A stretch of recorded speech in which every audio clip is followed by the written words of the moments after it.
Hello. Well, I would like to talk about creativity.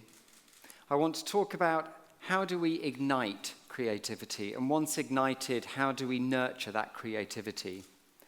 As Artistic Director of Scottish Ballet, I am supremely fortunate to be working in a very highly charged creative environment.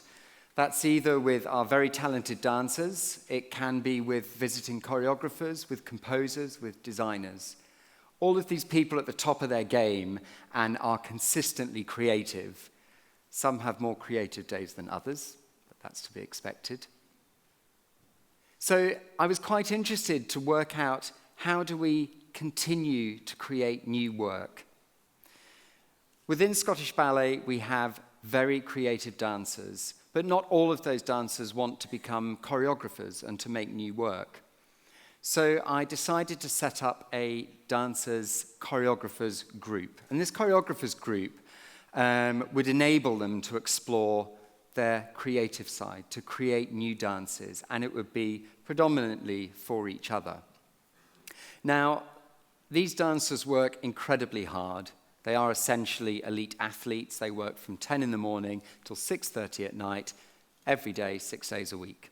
And performances, of course, on top of that. So finding the time to be creative is already a challenge. And when I set up the choreographers group, I had to question myself as a choreographer, how do you go about letting people free and letting people be creative? And I came to realize that there is a school of thought that says, the sky's the limit, or here's a blank canvas, or here's free rein to do anything you like. In my experience, that is probably one of the scariest commissions you ever come across in a creative environment. And I felt it was important to immediately set some limits for them. Because when limits are there, you can push against them, you can navigate around them, you can duck under them, you can take them with you and charge forward. Without them, you really do need to be well practiced in creativity. And I started to realize that that was key. Creativity takes practice, it takes investment, it takes patience, and it really does take nurturing. Well, I set up this choreographic group, and it was fairly popular. There were about 10 individuals that came on the first meeting, and we spoke about a commission. I noticed that these 10 individuals were very excited, and they'd all arrived with pads brimming with notes, post-it notes, different color pens, bits of paper sticking out, a real hive of ideas. It was hugely demoralizing when they realized I wasn't going to listen to any of the ideas at all.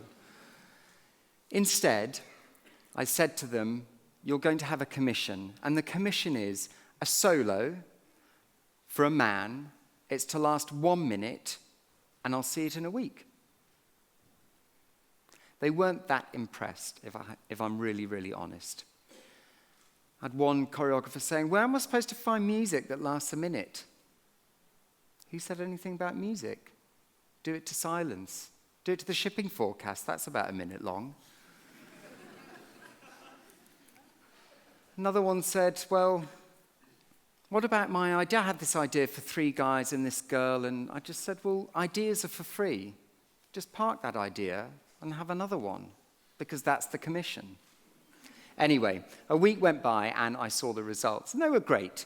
Some had really run with it and were able to produce a minute quite readily.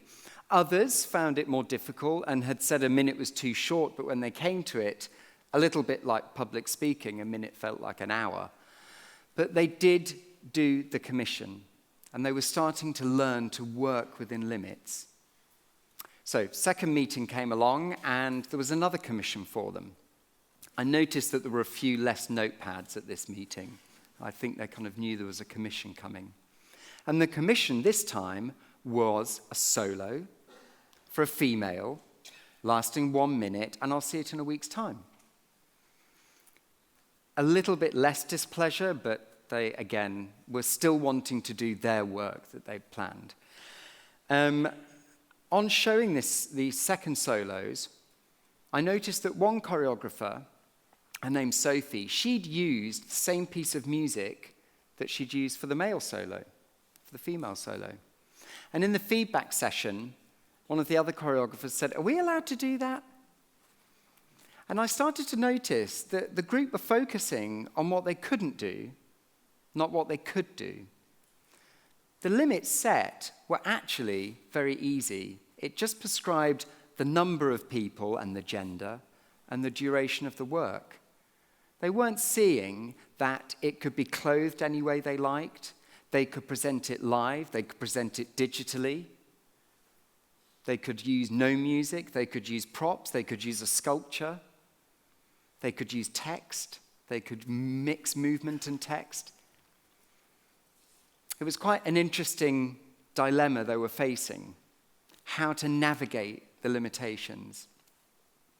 The third commission came, and this commission was a duet. 2 people, and generously this time, 2 minutes. And this choreographer came to see me, Sophie, and she said, "I haven't got time to do a duet. We've got a new production on. We've got rehearsals. The dancers are all in the rehearsals. I'm in the rehearsals. I just don't have time. I can't do a duet." I remember saying, "Well, you don't feel like doing a duet, but you can do a duet." "I can't do a duet.